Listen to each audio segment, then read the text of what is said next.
This episode is for anyone who's grieving right now, whether you've lost someone recently or a long time ago.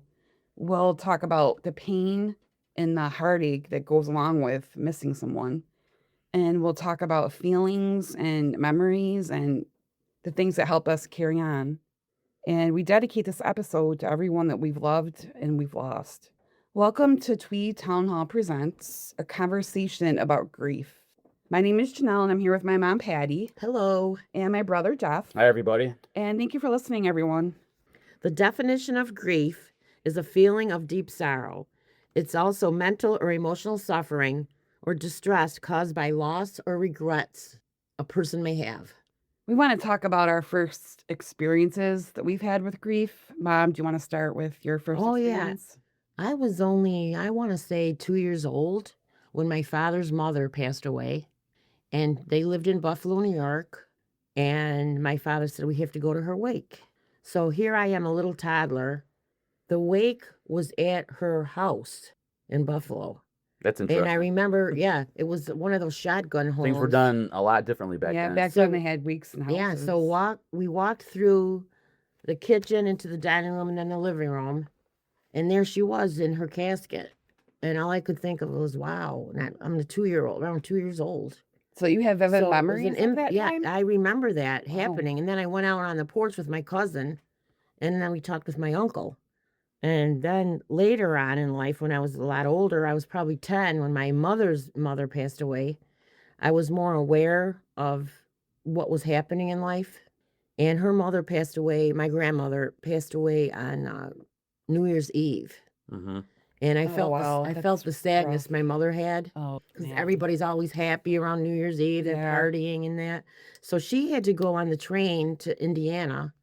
And while she was on the train, they were all partying. And then one man came up to her and says to her, "Why aren't you happy? It's Happy New Year time." And she said, "Well, my mother just died, sir." Oh, my And then goodness. it changed the That is whole so atmosphere sad. of the train car. Yeah. So she probably always remembered during the holidays. She never really wanted to celebrate New Year's Eve anymore Yeah. because the memory of her mom passing away. Yeah, sometimes they She can was stick. My grandmother was 87 years old when she passed. And that was in 1962. And I still remember that. Yeah, I mean, it's a very vivid memory. I mean, for me, I'm speaking for myself, my memories of the first experience with grief are still very vivid in my mind. So what was your experience with the first time you felt grief, Janelle? Grandpa, when I was, how old was I? I was 10. Was I 10? Yeah, I was 10. Which you could talk about Grandpa Mom, how he had terminal brain cancer. Oh, yeah. He called me up. It was during the holiday season. It was December 18th. I remember that. He called me up from Veterans Hospital, and he wanted to tell me what his diagnosis was. Well, it was terminal brain cancer. And he asked me, please don't tell your mom because I don't want to spoil her Christmas. But yet he trusted me enough that I could bear it. Yeah, he confided that in you. But Yes, he did. Then you had to So carry that with I you. carried that weight for probably sad. probably 13 days, I want to say, because her birthday was December 28th. Wow. So I had to keep it to myself until after her birthday. Mm-hmm. And on Christmas Day, I don't remember that. on Christmas Day, I remember hearing about that. Mom didn't tell any of us. I We were didn't tell just anybody. little. I only told my husband and she only myself. told Dad. And so on Christmas Day, I kept thinking about how he had that diagnosis. And I was trying to fix my daughter's record player and also the Barbie townhouse they got. And I had my back to them. They were by the tree, and I had my back, and I just started sobbing. But nobody knew. Yeah, which nobody knew. She had to keep it hidden from us until Grandpa wanted everybody to know. Which, when did he tell Grandma that he? Probably after her birthday. Their anniversary was December 30th, also. So he had to wait. So there was a lot of events that happened at that time. Mm-hmm. Oh man, so that's why he didn't want to. So he didn't want to ruin spoil anything. anything for her. Finding out news like that can trigger grief in yourself also. Yeah, because for him, that was that's realizing that coping with that could lead to alone his is death. You know what I mean? tough. So that's a scary thing to find out. So he had to tell somebody. But so Grandpa was in the hospital for how long? 4 months after that. He died in April. And we used to go visit him in the hospital frequently. leading up to his death, which was in April. We would go. Jeff, did you ever go to you went to the hospital? Do you remember go If we, visiting him I in the don't hospital? have Yeah, that we have a memory. Yeah, I was picture young. of all you kids. Jimmy was sick. He had the flu that day, so it was Christmas Day. Well, he used to. I remember. I got worried because he started giving us his food whenever we would go visit him. He started I giving us remember that. Yeah. just chocolate pudding, which he loved, and just all the other hospital food that he usually liked to eat. But he didn't have an He was appetite. giving it to us, but he started losing his appetite. So I started getting worried about what was happening, but I didn't understand what was happening at the time at age 10, because I don't even think the word terminal was ever used to me anyway. So I thought he was just going to be in the hospital for a short time and then come home, Mhm. you know? It was all new information for you as a kid at that time, you know? You didn't fully understand any of it. Right. So the day that he passed away was April 14th. 1988.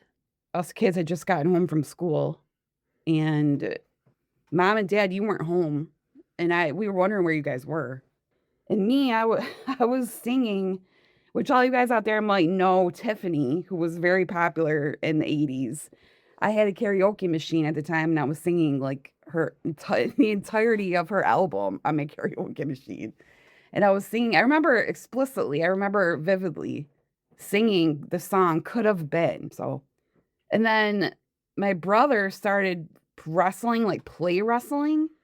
And all of a sudden I just got upset. And I said to them, you guys, we don't even know what's going on with Grandpa right now. He might not make it through this. And I just got really upset at them Because they were horsing around. because they were having fun when Grandpa was in the hospital. So then the phone rang, and it was one of our family members who asked us, did you know your grandpa died? He phrased it something like that. And we didn't know. We had no clue because you and Dad weren't home yet, Mom. So you guys were all shocked. So we were all shell-shocked at this news. So we were waiting for you and Dad to get home, Mom. And as soon as you walked in the door, I knew. And I asked you, Mom, is it true? So I'm getting emotional talking about it, but so I knew immediately just by the look on my mom's face that he was gone.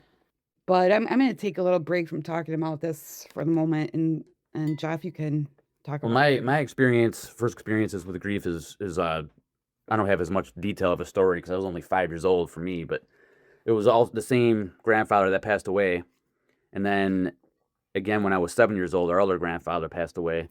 So it all happened within 2 years' time, and I just when I was, as young as 5 years old, I only remember just everyone being really sad around me and the family, and I specifically remember the chaos of it all, like everything that happens when somebody passes away. Yeah, Just, right. all the things you have to do, and just I remember as a kid just being it was very chaotic. But there's something that always sticks with me from my time. As a kid, I was just feeling joyful that day, and then all of a sudden I wasn't. So that still is with me today. Whenever I'm like so happy and joyful, I have like a sinking feeling that it's going to end abruptly at any given time. So that still has stuck with me to this day. So then at Grandpa's funeral, I remember walking in and I just sobbed immediately. And he was well known in the community. So he had a lot of people at his funeral, and it was just very noisy and chaotic.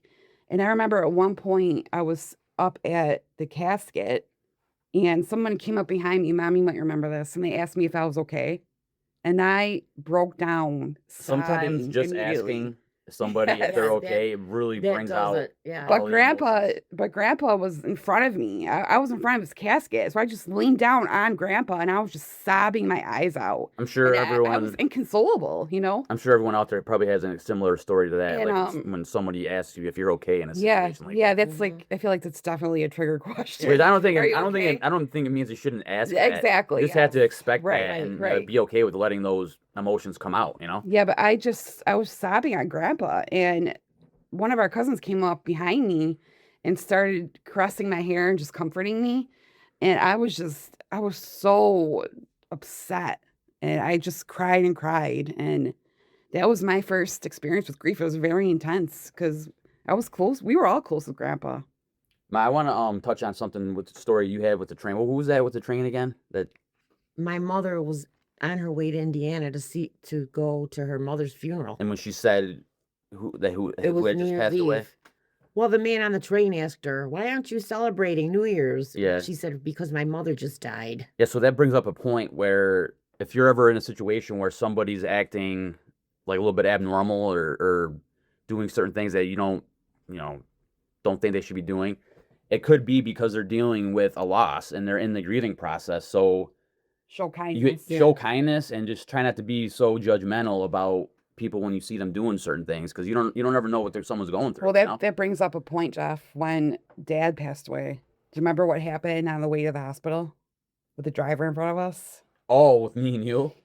Yeah. Yeah. So the day our dad passed away, the ambulance came and they were taking him to the hospital, and we were all rushing to get to the hospital. So of course, you go over the speed limit because you're trying to get to your loved one who's in the hospital. Driving a little erratic. I remember that. Yeah. Yep. I mean, but we were trying to get to Dad, So Yeah, people don't know. They didn't know they don't we were know. going through But- that, But the driver on the thruway stopped.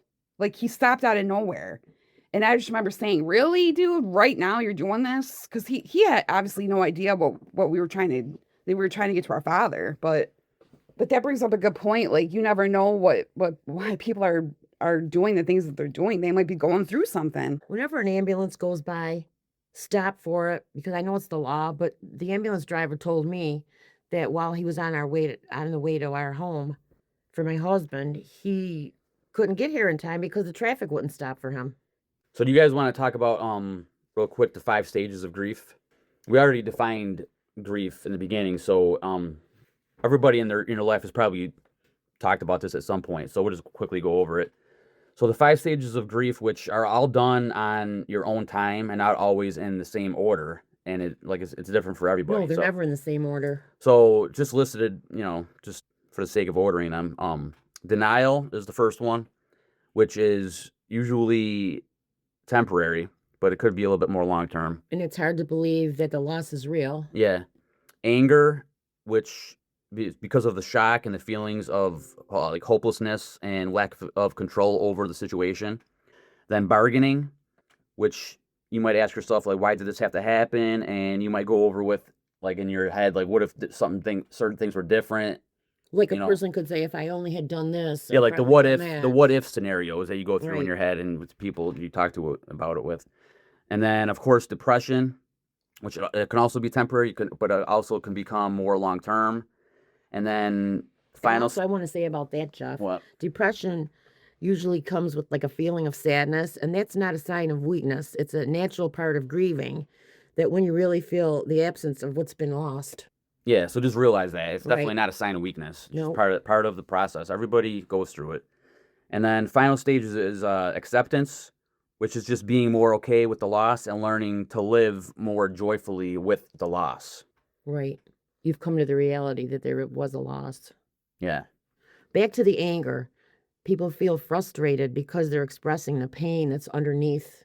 I know one thing we wanted to touch on a little bit too is once you start experiencing grief in your life, as early as however it might be, you carry that throughout your whole life, the grieving process, either by the one loss that you had or just throughout your life, you're going to experience this losses and death where it's going to trigger the grieving process again. And you're constantly going to be going through some part of the grieving process. Right. For example, you're driving along in your car and you have the radio on and you hear a song come on and it'll bring you back to that point where you lost your loved one. Well, that or happened the other day with me. Well, it was actually Thanksgiving. Do you guys remember? We were sitting here and our nephew played Joy to the World. Oh, right. Oh, And- yeah. It brought up a memory for me of Dad. Yeah, That it's a big one for Dad. My husband's favorite Christmas song was Joy to the World. And during Christmas, carolers were in the Yeah, I neighborhood. was going to say, isn't that the song he wanted Yeah. them to sing for Right. that? Yeah. Carolers were in the neighborhood going door to door, and they asked Dad what song he wanted to hear, and he said Joy to the World. So ever since then, that song reminds me of Dad. And when he played it that day, I just sat here and I started sobbing and it's been 8 years since Dad died. So grief will always stay with you, and it will always pop up in the most unexpected ways and moments. but you need to let yourself feel those feelings or they will sneak up on you in other very possibly harmful ways. So feel your feelings, feel the sadness, feel the anger, cry when you need to, scream. You know, it's okay to feel confused. You have to feel all those things or they'll manifest itself in other ways that can potentially be harmful to you.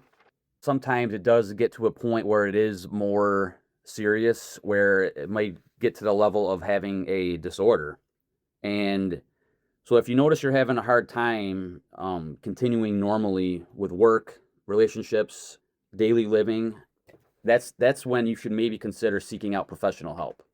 And some of the main disorders that you're going to come across with grief could be major depressive disorder, anxiety disorders like generalized anxiety disorder, panic disorders, or social anxiety disorder.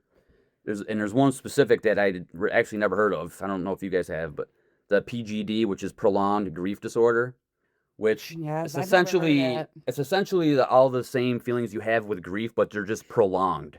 So if you have that intense longing for the person who has passed away, or feelings of being preoccupied by the thoughts of the death of that person, if those things just aren't going away, and I don't know what the timeline would be necessarily, I guess you have to talk to a professional for that, for if those things are still happening, when you should consider that maybe you do have that disorder. Another one is, did you guys want to add anything to the? Well, I want to say about that disorder that you were speaking of. That's called complicated grief, or it's prolonged and Yeah, debilitating. that's part of for that the that person. type. Yeah. Yeah. And so another one, which is related to trauma, is obviously everyone knows PTSD, which just is you're re-experiencing the memory of the events that surrounded, in this case, the death, Mm-hmm. in a very visceral way, almost like you're back in that time, you know? Right. And then the last one that I have here is just when you get into drug and alcohol abuse, which can lead to like an addiction to that. So just be careful relying too heavily on those negative coping skills. And we're going to get a little bit more into the how to cope with grief a little bit later. Well, I feel like there's always a before and after version of you Mm-hmm. when you're grieving somebody who passed away. Yeah, it's a new experience now. You lose a version of yourself and you lose a version of your life that used to be. Yeah. Right. And at first, let's be honest, it's agony. You can really go to some dark places when you're grieving. At first, it's about surviving.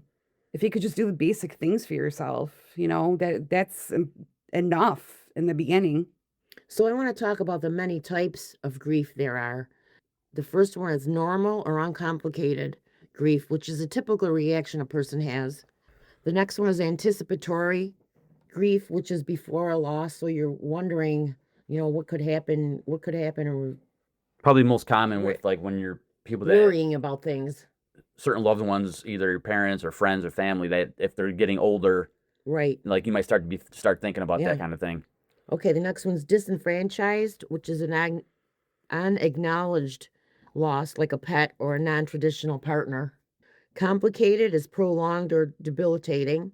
Cumulative is multiple losses, like in a short period of time. In other words, I've experienced that. Mm-hmm. My husband, my brother, and then my best Your friend. best friend, All yeah. within like 7 what's months. the timeline of that? 7 months. Oh my Yeah. goodness, Yeah, my best friend, we were friends since kindergarten, so that was a lifelong that friend. is a lot to The go next with. one's ambiguous, uncertain loss, like a person having dementia, the loss of their thinking process. Traumatic is sudden or violent loss.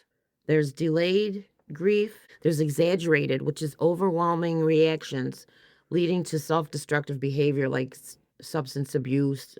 The next one is masked grief, not recognizing grief as a symptom, which would manifest itself in like other issues with depression or physical ailments. And the last one is Okay, collective so grief. wait, with the masked grief, would that be Yeah. like refusing mentally To that you're actually recognize- going right, through to the recognize grieving the process? grief, Like you don't right. want to admit it Right. instead of accepting it? Yeah.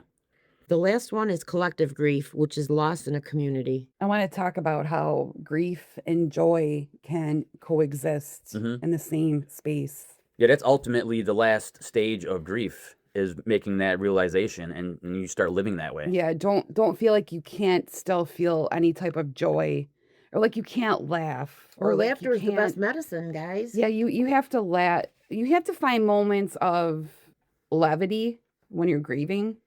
Yeah, I know that it could be hard, but like this is all in your own time too. But make it a goal for Yeah. yourself to try to find something to make whatever time of the year that you're having those intense feelings to make it more of a positive experience. It could be 'Cause something that'll simple. help with that. Yeah, it could Yeah, be yeah. something so simple is, whatever it might be for you.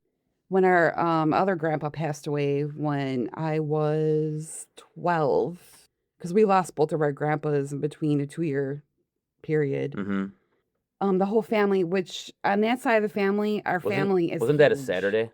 Um, 'Cause I think it was a bowling day. we were Saturday, yes. going bowling that 'Cause day. every day when I was a kid, I remember playing Yeah. bowling every Saturday. Yeah, we bowled that day. We were in a league, and Grandma called and said she couldn't wake Grandpa up. So I remember Dad flew out of the house with no shoes on. And it was February. It was freezing. And he flew out of the house and just went right over there because they only lived a few blocks away. But so he had passed away.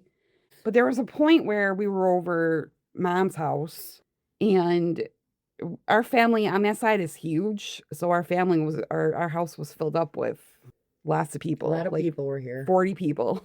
And one of our family members who was young at the time, he was only about 14, he made up a rap song and he performed it in front of our whole family. And the whole family got a lot of joy out of that. And we were all like laughing and Happy. There was happiness. You have to not feel guilty when you're feeling happiness. And I know it's hard to reconcile that when you're grieving, but you could still find moments of joy and laughter and happiness. So let yourself do that. As far as dealing with the grief for me, I was told to read some Bible verses from the gospel. So one I came across was life is for the living. And I thought, that's a good way to live instead of grieving all my life. But grief is a feeling that you have to feel, an emotion you have to feel. it. Yeah, You have go to through that feel it. process. Allow yourself So- to feel it. That's so important to keep reiterating that. So through my faith, I thought that's a good sentence to go by. So since my husband passed away, that's what I've been saying to myself, and just keep putting one foot in front of the other and keep moving forward. What helped me when Dad passed away, because when Dad passed away, it was a shock. It was Yeah, it was he a died shocking. suddenly. He died suddenly, Mhm. and no, I mean it was just a shock. It's just a shock to your system, emotionally, mentally, physically. When Dad passed away, our whole family went to our aunt's house, and I didn't go because I like to isolate myself when I'm grieving a lot of the time. Just depends on my A mood, lot of people don't like to cry in front of somebody. which That's okay to Yeah, do, yeah. as long as Okay it to doesn't cry. become a long-term thing, Right. you know? And don't suppress your crying either, because tears are have healing properties in them. But there's something that gave me hope during all of that, because at first it's about survival when you're grieving, like I said earlier. But I remember waking up in the morning and the birds were chirping after Dad passed away, like that week that he passed away. Mm-hmm. And it just gave me hope in that moment, hearing the birds It's chirp. funny how little things like that can Right. give you that, you know? Because like our world stopped, but the world around you does Right. not stop. Life You know, goes it keeps on. going. Life goes on. But in that chirping, there's life in that chirping. And it just gave me hope and a reminder that You can still have joy in life. you have to keep going. Yeah. It reminded me, like if you guys have faith, I always say rely on that and your prayers to help get you through it, because that is a major thing that helps me. And I know for everyone else, a lot of people out there, you probably agree to that. I do agree with that, because I don't know how many of you are out there are religious, but on the day of my husband's funeral, I said, God, please let me get through this and give me strength. And since then, he's given me strength. If not for anything, in your prayers, you can at least get what you're thinking off your chest, and also, you know, alongside with that, you also talk to people about what you're thinking if you can. But sometimes a lot of people aren't comfortable with that. So if you have your prayers to rely on, that's huge. There's no timeline to grief. Like we were saying earlier, it can sneak up on you when you least expect it. So just allow yourself to feel it when it comes. Crying is a vulnerable thing, but vulnerability does not mean you're weak. Which, Mom, we were talking about how tears are actually healing. They have healing properties. They have healing properties, so just let yourself cry. Crying is a normal human response. So don't ever tell anybody, don't cry, because it is healing to cry. You know what I notice about myself, like throughout my life? What? You guys probably, I don't know if you guys What, know this, but I write a lot. I write a lot of screenplays. I mean, of course we know that. Well, I notice that my screenplays are based on some type of grief, Oh, okay. which it just hit me. Interesting. That's an Like, outlet. yeah, it hit You- me recently. yeah. Like, I'm like, wait, this screenplay's about grief. So is this one, and so is this one. Mm-hmm.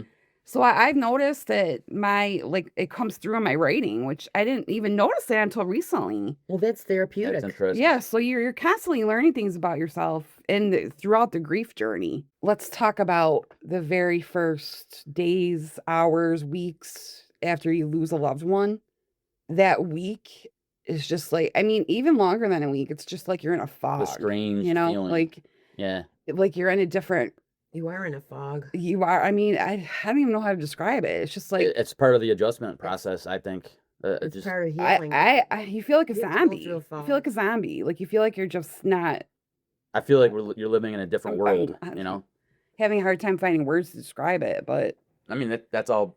you're makes just sense. you're walking around in a daze, and I remember being at Target, Mom, with you, and we were looking for clothes to wear to like his services, and I just remember walking around the store in a daze, thinking nobody knows why I'm here. Mm-hmm. Nobody knows No. my dad just died. Nobody knows I have to get shoes for the funeral. Nobody knows, and it's a jarring feeling. Yeah, that It's is. a very jarring That's why you feeling. never know what anyone else is going through. Yeah, so it's just rough when you have The to. thing that got me through that was I had an opportunity to go to on a vacation with my daughter and her family. Well, this was and like my after son, this was this was after like- everything, after the services was and everything. 2 months It was like later. 2 months later. 2 Yeah. months It was the later. end of summer that year. So I felt like, should I go or shouldn't I? Well, I listened to my cell phone messages, and on there was my husband's voice saying, "What'd you do? Go to Florida?"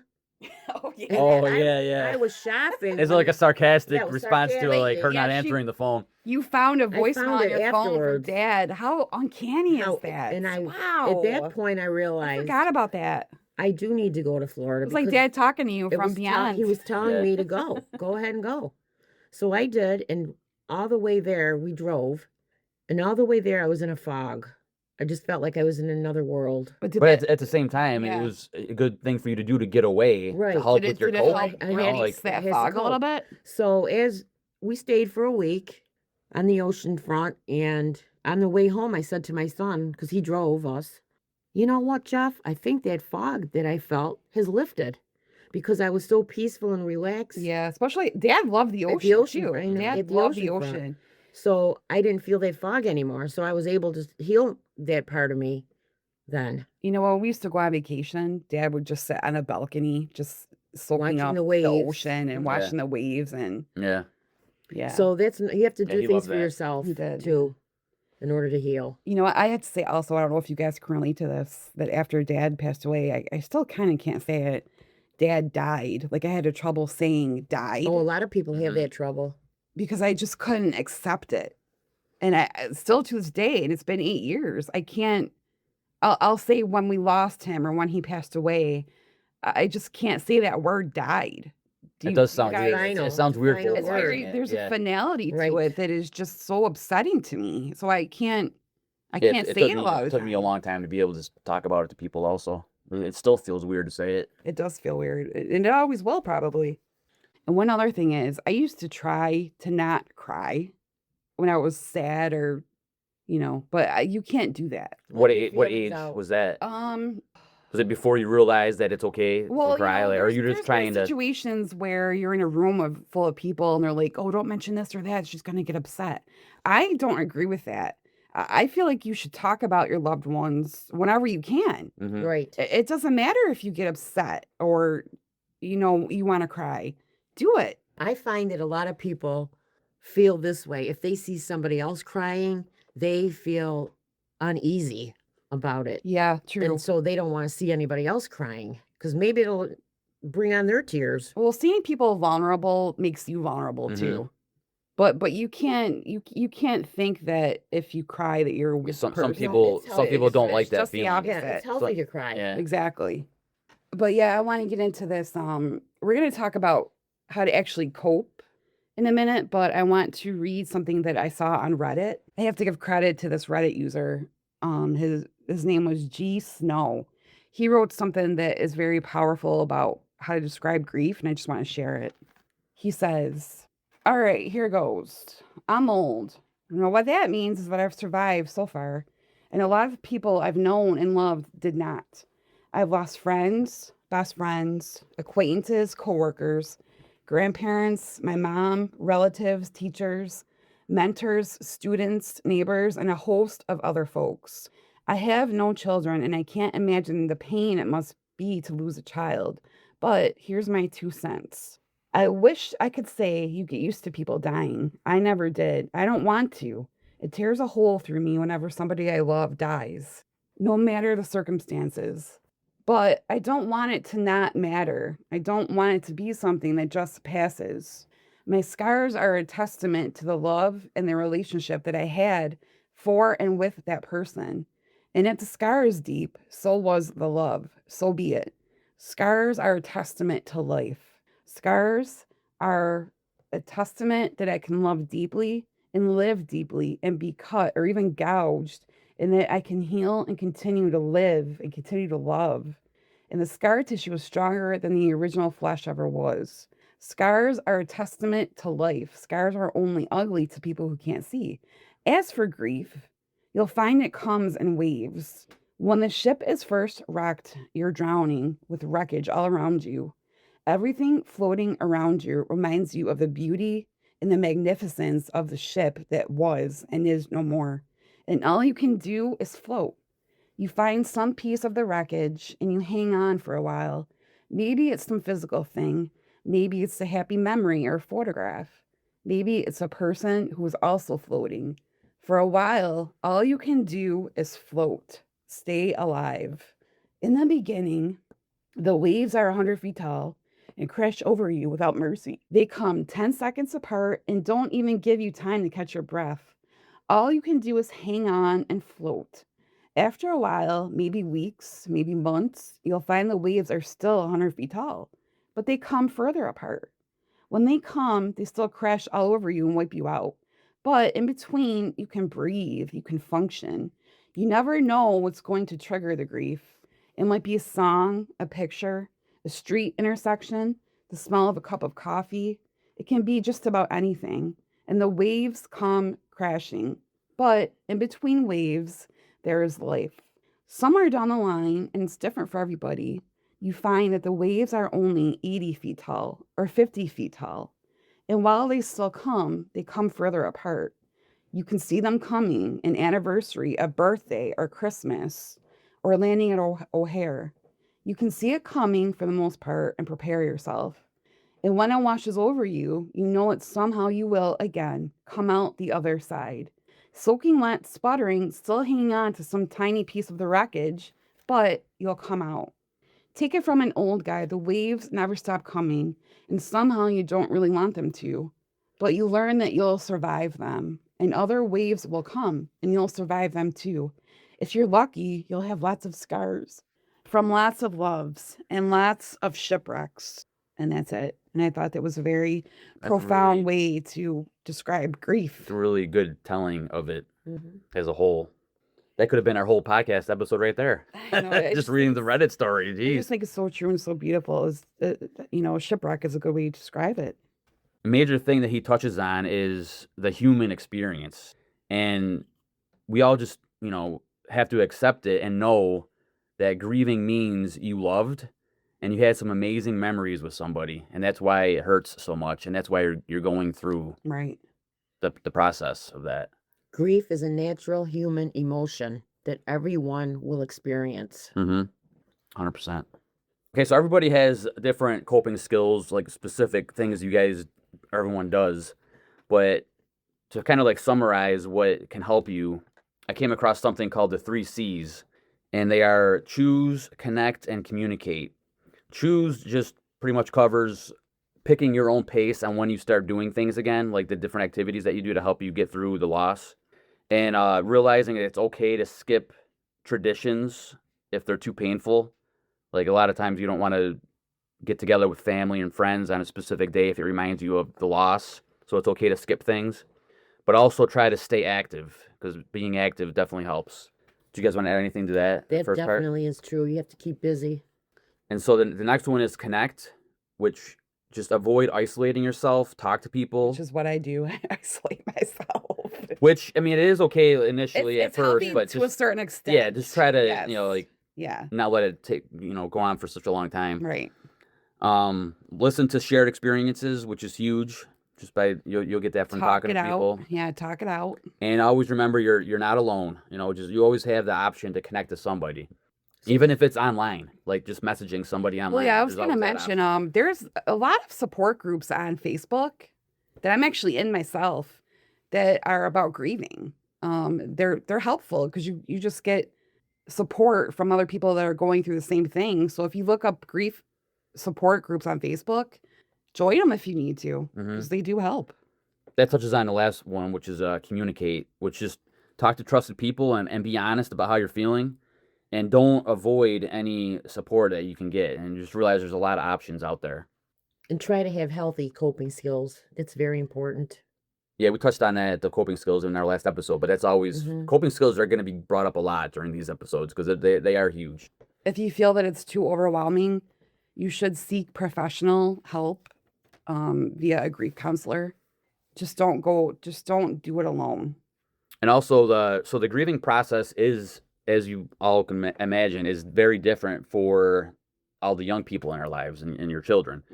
And when I came across the 3 C's for adults, it also lists the same thing for children, but they're just different. So the first one is cause, second one is contagion, and the last one is care. And cause is just, you have to reassure them that it's not their fault, and keep the conversation active with them, and just ask them how they're feeling and if they're having any thoughts like that. The next one, contagion, is just sometimes your kids will think that they're going to die next, and they'll be scared that something might happen to them. And again, you just need to give them the reassurance that that's not necessarily what it means. There's just them trying to cope. Yeah. And then the last one is care, which is just them worrying for the future and wondering who will make sure that they're safe and healthy. So it's just, the most important thing with that is just keep the conversation open with your kids when your family is experiencing grief. One of the things sucks about grief is, like, throughout the week of the funeral, your family and friends all rally around you. Mm-hmm. And then the day of Yeah. the day of the funeral, just everything stops. Like the family. I mean, it's just part of moving on, but it's very hard to take when you just feel that silence and the stillness after the funeral. It's basically after the funeral. Mm-hmm. It's just an uncomfortable stillness, and it's painful and it hurts. Yeah, it's like a silence, or like just a weird feeling. It's very uncomfortable, and it can get dark at certain times. But I do want to mention pet grief, because we lost our pet, Lyric. Which, if anyone knows us personally, you know that Lyric died on Labor Day, September 1st. Very hard thing to go through. I still can't talk about it without crying. And that's okay, everyone. You still have to find a way to talk about stuff. Pet loss is very It's real. okay to cry even if you have to cry through it. But pet loss is also extremely unbearable. I think I've cried every day since September 1st. Which everyone out there that's ever owned a pet knows that they become part of your family. So the grieving process is But that's also what I wanted to mention with the stillness. Yeah. Is it also happens with pets. And I remember I told you this shortly after, is sometimes dealing with the loss of a pet is even harder than a family member, which, I mean, pets are your family too, but because they're with you literally almost every second of the day when you're home. And they just show unconditional love and companionship. So having that gone, dealing with that is sometimes harder. It's very hard, and it's been very hard. But I've been letting myself feel my emotions, and it is easier when you actually let yourself cry. You let yourself just feel all the emotions that you need to feel. One thing I want to say is when someone is grieving, please don't ever say, it's been 2 months, get over it. Oh yeah, Because that that's yeah, will never that happen. doesn't happen. And it's Yeah. very hurtful to the person you're saying that to. Yeah, definitely don't say that Yeah, you to can't somebody make in a grief you journey. can't make the assumption that whatever way you feel about a situation is how they should feel. Don't make Yeah, you that. can't project the way you handle grief Yeah. onto somebody else. No, So you don't can't. don't do it. Especially now with the holidays. The holidays are hard for people who may have just lost somebody recently, or even holidays just in general when you've lost somebody can be really difficult to get through. And it doesn't matter when the loss was. It could be years. You could still be having a hard time with the holidays. Right. That might trigger grief all over again. It does often. And it's not about getting over it. It's about learning how to carry the love that you had for that person and also the loss of that person at the same time. Grief is painful. It's the most painful thing that you'll ever go through in life, but you have to sit with your grief. You have to sit with it. Allow yourself to do that, no matter how painful it might be, because it will show up in other ways that you don't want it to show up Mm-hmm. if you don't handle it in a healthy way, which we can get into the healthy coping skills. What helps you guys with grief? My coping skills are compartmentalizing everything.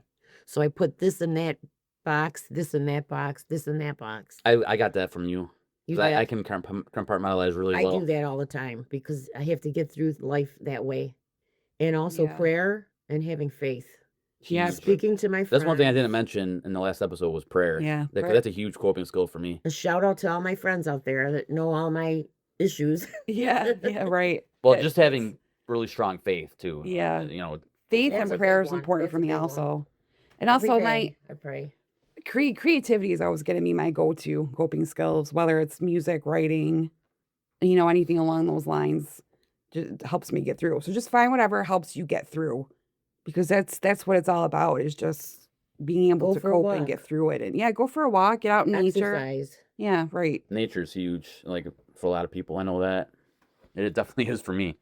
So whatever you guys can do to help you get through, just do more of that. Just remember, if anyone is overwhelmed with grief, make sure you reach out for help.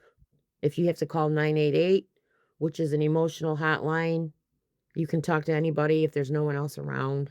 Yeah, they But will just sit with you remember- and talk to you. Somebody out there loves you, so take care of yourself. Okay, so we're gonna pose a question to you guys out there, and just want to know what helps you guys feel less alone when grief shows up, or you could just say what helps you get through the grieving process. Before we close our podcast, thank you for everybody for listening and being here with us. Yeah, thank you guys. Thank you.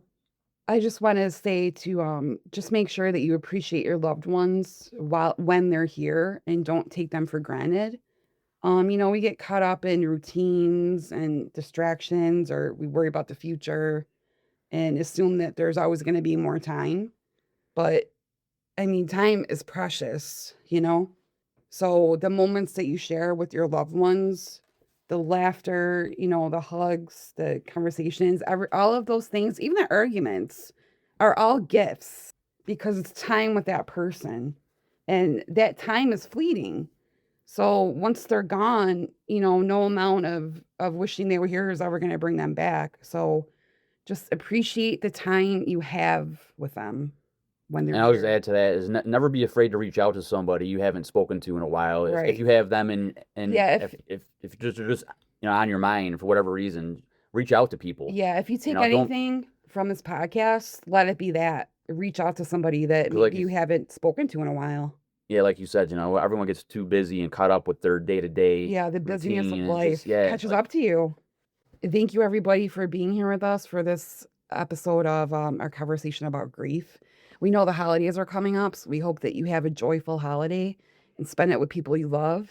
And Merry Christmas and Happy Holidays and Happy New Year. Yeah, Merry Christmas, everybody out there. Follow us on our socials. We're on Facebook. We're on TikTok. We're on YouTube. We're on Instagram with our Tweed Townhall Presents. That's our handle. You can find us on there. And as always, you can reach out to us at any time with comments, questions. Just reach out to us. We're here for you. Merry Christmas and happy holidays to all.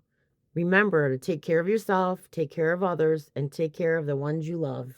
Thank you, everyone. All right, bye, We'll everybody. see you soon. Bye-bye.